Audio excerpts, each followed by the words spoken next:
سورت کی ابتدا جو کی گئی ہے وہ الف لام میم را، یہ حروف مقطعات کہلاتے ہیں، یعنی کٹے ہوئے الفاظ۔ الف ایک خالی لفظ ہے، لام خالی لفظ ہے، میم یہ بھی خالی لفظ ہے، اور را جسے ہم عام زبان میں رے کہتے ہیں، یہ وہی رے ہے جس کو عربی میں را پڑھا جاتا ہے۔ ابن عباس رضی اللہ تعالیٰ عنہ سے ایک روایت ہے کہ قرآن مجید کی بہت ساری صورتوں کے ابتدا میں یہ حروف مقطعات ہیں، ان سے مراد کیا ہے وہ اللہ تعالیٰ ہی بہتر جانتے ہیں۔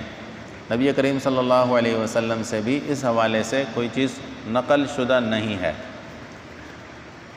ہاں مفسرین نے تخمینے اندازے لگائے ہیں، تو ابن عباس رضی اللہ تعالیٰ عنہ سے ایک روایت ملتی ہے کہ یہ قرآن مجید کے صورتوں میں جو ابتدائی الفاظ جو مقطعات آتے ہیں یہ شارٹ فارم ہے، ہماری زبان میں شارٹ فارم اس کو کہتے ہیں، جیسے ڈی سی۔ اب ڈی سی جو ہے وہ کسی لفظ کا مخفف ہے، اسی طرح بہت سارے الفاظ ایم پی اے، ایم این اے، یہ مخفف لفظ ہیں۔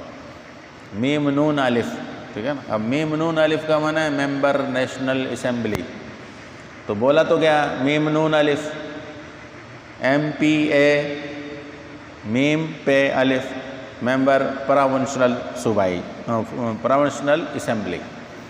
تو اسی طرح یہ الفاظ بھی ہیں تو مخفف، لیکن کس چیز سے مخفف ہیں، کیا مراد ہے، وہ اللہ ہی بہتر جانتے ہیں۔ بہت ساری صورتوں میں یہ الفاظ ہیں۔ تلک آیات الکتاب، اللہ تعالیٰ فرماتے ہیں کہ یہ کتاب کی نشانیاں ہیں۔ والذی انزل الیک من ربک الحق، اور جو آپ کے پاس اتارا گیا ہے آپ کے رب کی طرف سے وہ حق اور سچ ہے۔ ولکن اکثر الناس لا یؤمنون، ہاں لیکن بہت سارے لوگ مان نہیں رہے۔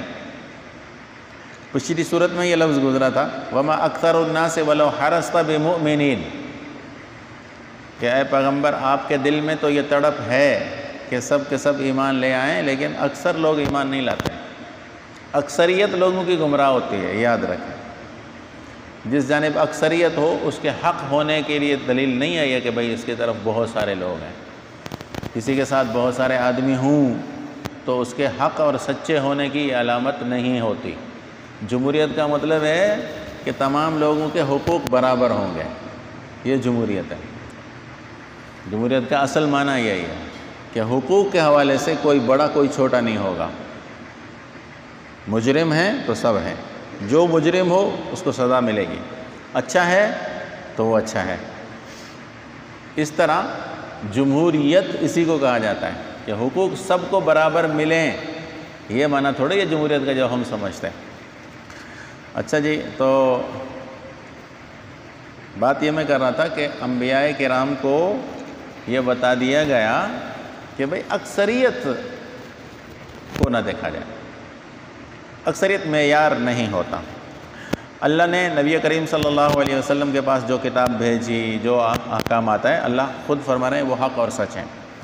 اکثر ساتھی مجھ سے یہ بھی پوچھتے ہیں، جب نئی سورت شروع ہوتی ہے نا تو اس میں اللہ تبارک و تعالیٰ، سورتوں میں یہ ترتیب ہے کہ سورت کی ابتدا میں اللہ تعالیٰ اپنی قدرت کو بیان فرماتے ہیں، انبیاء کرام کی رسالت کو بیان فرماتے ہیں، پھر ضمناً کوئی واقعہ، کوئی تذکرہ، قصہ آ جاتا ہے۔ تو یہاں بھی یہی حال ہے کہ ابتدا میں اللہ تعالیٰ نے اپنی قدرت کے حوالے سے بھی بات کی ہے۔ اللہ الذی رفع السماوات بغیر عمد ترونہا، اللہ تو وہ ذات ہے جس نے آسمانوں کو اونچا رکھا ہوا ہے بغیر ستونوں کے جن کو تم دیکھ سکو۔ اور پھر اللہ عرش پر مستوی ہوا اور اللہ نے تابع کر دیا سورج اور چاند کو، ہر ایک اپنے مقررہ وقت پر چلتا ہے۔ اللہ تعالیٰ تمام معاملات کی تدبیر فرماتے ہیں اور اپنی آیتوں کو بیان کرتے ہیں تاکہ تم اپنے رب سے ملاقات کے بارے میں یقین رکھنے لگو۔ یہ ایک آیت کا میں نے ترجمہ کیا ہے۔ اللہ تعالیٰ اپنی قدرت کو بیان فرما کہ میں نے آسمانوں کو بغیر ستونوں کے اونچا کر دیا۔